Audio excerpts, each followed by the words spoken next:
দেখো বন্ধুরা, আমার ছোটু রানী আর ছোটু রানীর ছেলেকে দেখো, এই যে লিও।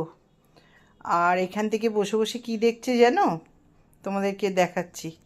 এই যে লিও বাবু আর এই যে ছোটু রানী কি দেখছে দেখো।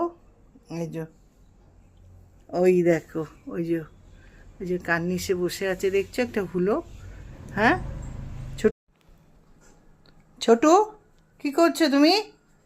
আয় ছোটু, দেখো দেখো কি করছে এখানে, কি? হ্যাঁ, এদিকে আসো, চলে আসো, সরে আসো। হাই হুলো, আর দেখো কি বলছো, দেখো হুলোকে দেখে লাজ নাড়াচ্ছে, ভাবতে পারো? আনন্দের চোটে ল্যাজ নাড়িয়ে যাচ্ছে। দাঁড়া।